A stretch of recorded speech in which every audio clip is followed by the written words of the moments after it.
Hello and welcome to Teachings in Education. Classroom teaching, everything you will ever need to know. I am your narrator, Frank Avella, and this will be the most comprehensive presentation of all my content on classroom teaching. Here, you will basically learn how to successfully teach. Every aspect of the art of teaching will be explored. Major topics of discussion include classroom management, lesson planning, instruction. Now, let's begin with the first topic of effective classroom teaching, which is content mastery. Content mastery means being able to explain a complex situation or idea in simplest terms. For example, breaking down quantum mechanics or mathematical equations to the degree that a third grader can understand. Content mastery is a depth of knowledge where teachers are deeply knowledgeable about the intricacies of their subject areas. Master teachers stay up to date on changes in their field of expertise. For example, science teachers continually read science journals to further their understandings. Educators should also have real-world applications of their content, meaning it's best for writing teachers to have some actual experience in writing. Teachers with content mastery also have subject literacy and fluency, meaning they're able to understand specific acronyms, vocabulary, and lingo related to their fields of expertise. The next section up for study is the establishment of a classroom culture. The first step towards building a positive classroom culture is to have celebrations, whether they are birthday celebrations or the student of the month. Field trips are greatly appreciated by most students. Taking students out of the classroom and into the public demonstrates trust on behalf of the teacher.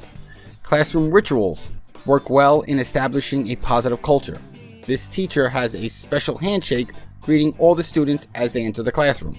The most important thing is to stop any and all instances of bullying in the classroom. Have a zero tolerance policy when it comes to student bullying. Overall, a classroom culture should be a culture built upon respect. That includes respect for you, the teacher. Do not allow your students to disrespect you. And also, classroom culture should focus on and be built around the students. Remember, it's their education. Get to know your students well. Learn about them beyond academics. Which leads into our next topic, which is teacher-student relationships. Having a teacher-student relationship is arguably the most important factor to student achievement, and clear communication is the cornerstone of relationships. Developing a rapport with your students is essential. Teachers that have rapports with their students are able to easily open up the doors of learning. Now, though this sounds kind of obvious, you have to be a really good teacher. A teacher will have good relationships with their students if they work hard and care about their jobs. Next, accept your students for who they are and their faults. Maybe a student has terrible behavior problems, still care for the child no matter how difficult it is. And be sure to find individual time for each student. Get to know students individually. That's the only way you can really connect with them. The next component in this art of teaching is assessment.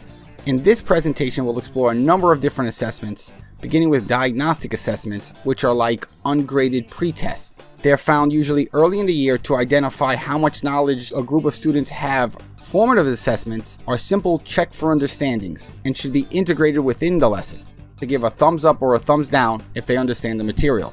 Summative assessments are meant to be graded and measure the accuracy of skills and knowledge learned over the course of several different lessons.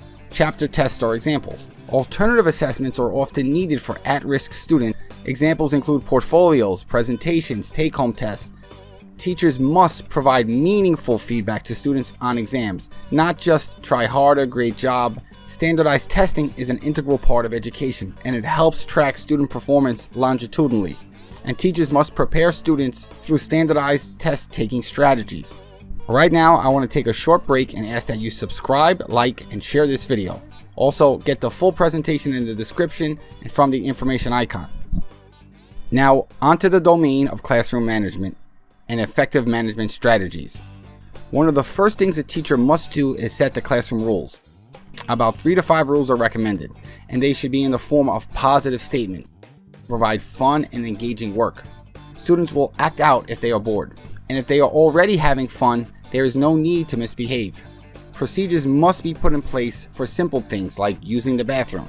Have a bathroom sign-out sheet for your students. Procedures reduce interruptions. The biggest problem I see today are teachers that set rules and expectations but do not deliver consequences for misbehavior. Consider yourself like a referee. Things will get a little crazy at times, but maintain your composure, don't get rattled. Teachers must stay calm in order for their classroom to remain calm. And lastly, take an authoritative approach, which means having high standards while being emotionally responsible to your students. The second section of classroom management is behavior intervention, which is used when general classroom management practices are insufficient. Functional behavioral assessments, FBAs, are first used to determine the cause, the why, of an inappropriate student behavior.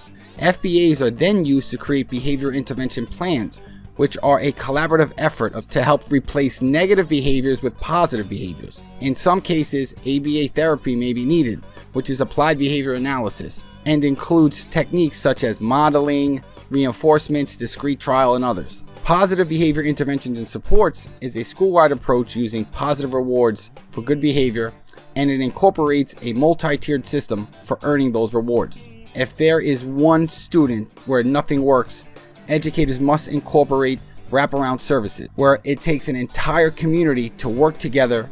Next, we're going to explore the second domain, lesson planning, and begin with the topic of writing lesson objectives. Teachers are encouraged to write SMART objectives, where S stands for specific. Teachers must specify the concept of the day's lesson. Objective must be measurable. For example, students will add fractions with 80% accuracy. A golden rule here is to set objectives that are challenging yet achievable. The R stands for relevant, and if possible, teachers must try to connect the lesson to the real world. Research shows students love real-world connections. Writing lesson objectives must have a set time constraint, such as read an entire paragraph before the end of the period. So SMART objectives: specific, measurable, achievable, realistic, and timely. When planning lessons, there are several required components that we'll look at first. All lesson plans should contain the standards, whether they be state standards, common core standards, etc., etc. Standards are what students are expected to learn. Next, there should be a plan for the day. Maybe it begins with a do now, then a lecture, followed by a quiz. The type of activity / repetition of problems must be described. If using groups, teachers may plan groups in advance. That's the art of lesson planning. Any assessment that is to be given should be included in the lesson plans. You always want to plan your quizzes and chapter tests in advance, giving time to prepare. Technology standards are required in some districts, and it's important to prepare students for the global technology demands of the future. Differentiation, while time-consuming, is a necessary part of lesson planning. Not all students are on the same level, and teachers need to plan for that. There has recently been a debate over whether or not homework should be given. Marzano research shows that homework is an effective method of increasing learning, although the debate continues. And college and career-ready standards and goals are also recommended. Nearly every state has adopted career-ready standards in one form or another. The next section is planning for cognitive rigor. Teachers may utilize Bloom's taxonomy framework in an effort to ensure their students are learning with a high degree of cognitive rigor. Bloom's describes low-level learning as remembering basic knowledge, and high-level learning as things like evaluation and synthesis. Very similar is Webb's depth of knowledge, which is routinely used to assess the cognitive rigor of questions used on classroom assessments. And as an added strategy, teachers can use questioning techniques to probe their students with critical thinking questions that require students to expand on knowledge. To finish up this domain on lesson planning, we'll take a look at how teachers can develop their lesson plans. Begin using schedules and calendars in their planning. This way they can see winter breaks, grade dates due, upcoming holidays. Teachers of standardized test subjects must plan with testing dates in mind. For example, priority standards must take precedence in planning. If teachers of the same subject are able to do so, they should collaboratively plan together. Remember, we are smarter together. There's always a handful of behavior problem students that can sabotage a lesson. Anticipate their disruptions and have plans to put in place. Co-teaching has become very common in education. Both co-teachers should work on the same lesson plan. Each teacher's input is valuable. And the biggest thing is to add variety to lesson plans. It shouldn't be the same thing every day. Lecture, worksheet. It's just too boring. The next domain is classroom instruction, broken down into 6 components beginning with room design. Having proper spacing is a top priority of today, with social distancing rules being put in place. Just the same, all students must be aware of safety procedures. Have fire exit diagrams, choking safety procedures, hand washing signs. There are a number of classroom arrangement styles at a teacher's disposal. Consider the horseshoe, the runway, and small groups among a few to choose from. Not all students can afford additional educational resources such as pens, pencils, calculators, rulers, protractors, etc. Have those resources available for students. Proper lighting is often overlooked, but actually quite important. Students need proper lighting to see the board, especially those students with impaired vision. The next section up is student engagement. Students first must pay attention before they can learn anything. One strategy to increase student engagement is to offer choice assignments. This strategy is also a great way to empower students. Anticipatory sets.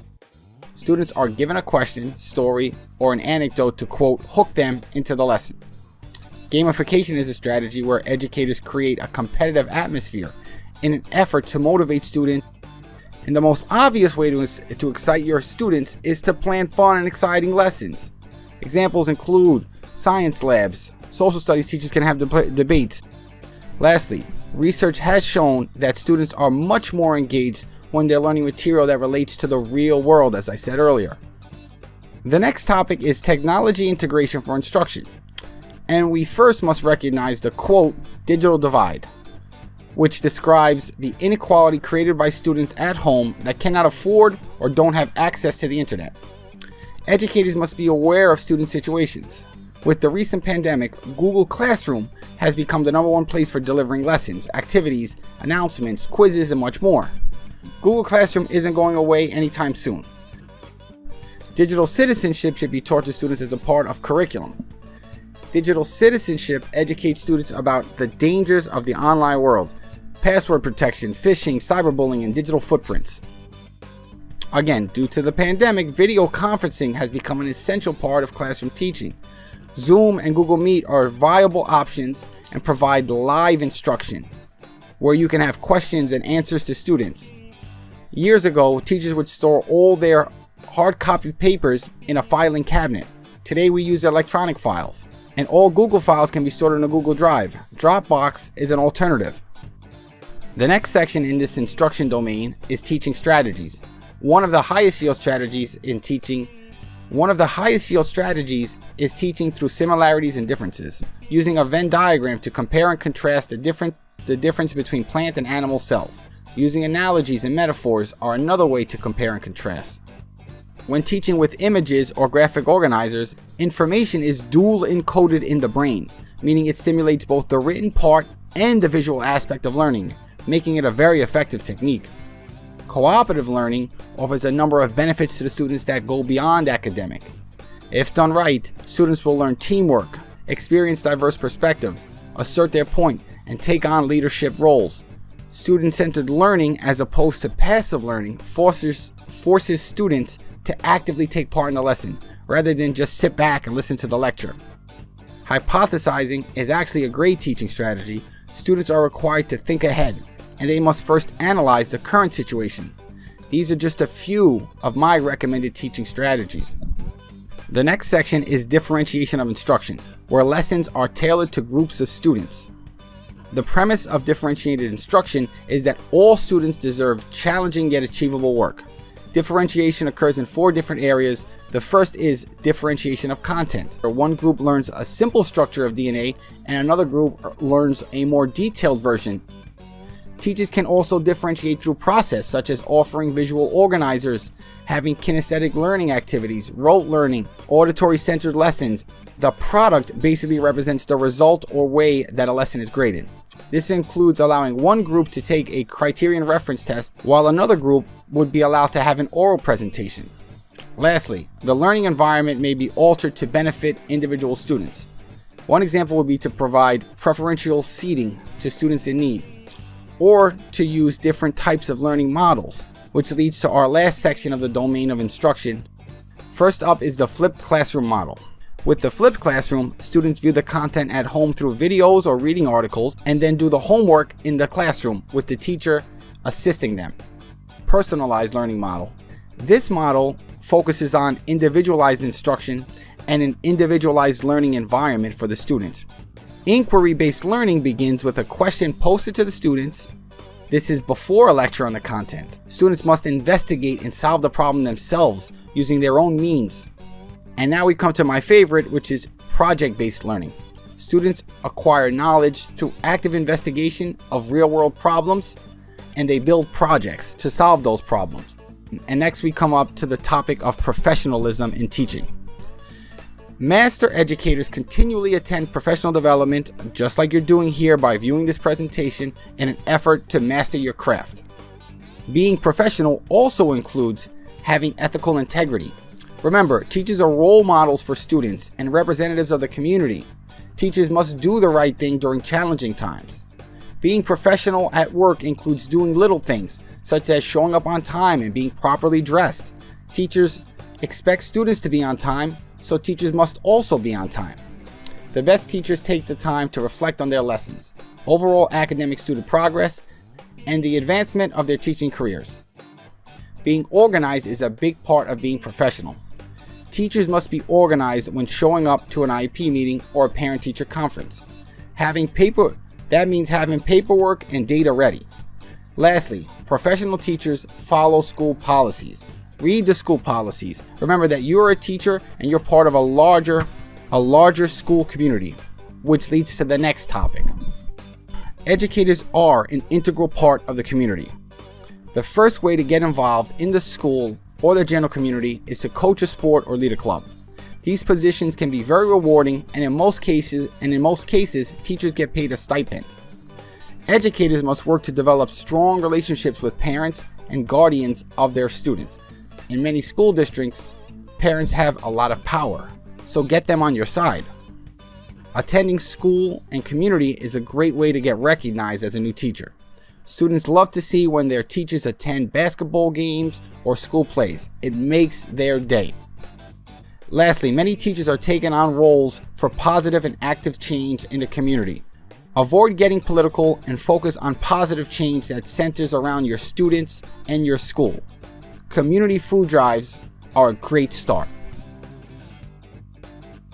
The next topic will provide some background knowledge on special education. Special education students are entitled to modifications and accommodations. There are many examples. Some include providing copies of notes, reducing homework, added extended time, alternative assessments, and many, many more. There is also an inclusion movement where more special education students are being accepted into the general education classroom. Educators should use teaching strategies that specifically help special education students. Break down the content into smaller components, use repetition, and use varied presentations. All educators should have a knowledge of special education law. Important laws that include the Education for All Handicapped Children Act. The IEP is the most important document for the special needs student. It is the law, and we must follow it. Basically, it provides instructions for how to educate a student. The next section is educating English language learners and bilingual students. When lecturing in the classroom, speak very slowly and calmly. Remember, these students are in the process of learning, so don't rush your words. ELL teaching strategies include TPR, total physical response, where students point to objects and learn. Also realia. ELL students go through 5 different stages of learning a new language. These are the stages of second language acquisition. Teachers should be aware of these stages, as teachers can know their word limitations. BIC stands for Basic Interpersonal Skills. CALP refers to Cognitive Academic Language Proficiency, being able to speak on a subject. One of the biggest factors towards ELL student success is the degree to which the parents or guardians are involved in their education. Find ways to involve ELL parents. Sheltered instruction is a set of practices and strategies used to help ELL students. Strategies include increased wait time, sensory activities, oral presentations for... Okay, on to the second to last section. We're almost there, which is teaching to diverse students. Multicultural curriculum aims to make dramatic changes to the school by examining the cultural biases of dominant society on today's curriculum. All teachers can have their students do culture study, where students research their cultural backgrounds by interviewing relatives, then present information to the classroom. Educators can adopt a culturally responsive teaching style. Teachers must look to celebrate diversity and be sensitive to the backgrounds of their student. And lastly, teach to your students' cultural learning styles. For example, some cultures are more musical than others. Now, the final section, which is my personal advice from over 10 years of experience in teaching to all you teachers out there. The most important thing to do is to be real with your students. Don't ever pretend to be something that you're not. Don't try to get them to like you. Just be yourself and you'll be respected. Second, you have to genuinely care about your students to connect with them. Mr. Miyagi says, there are no bad students, only bad teachers. Third, make friends with your coworkers. My biggest benefit from teaching has been all the friends that I've made working together in the school. And lastly, as basic as this sounds, follow the rules. I see too many new teachers trying to be rebels and it leads to them getting into big trouble. They get fired. So follow the rules, follow my advice, and you will have a wonderful career. Now don't forget to subscribe to this channel, hit the like button, hit the subscribe button, share this video with all your friends. You can pick up the full PowerPoint presentation that has everything in this video by clicking on the information icon, and you could check the description as well. So thank you very much and good luck on your teaching career.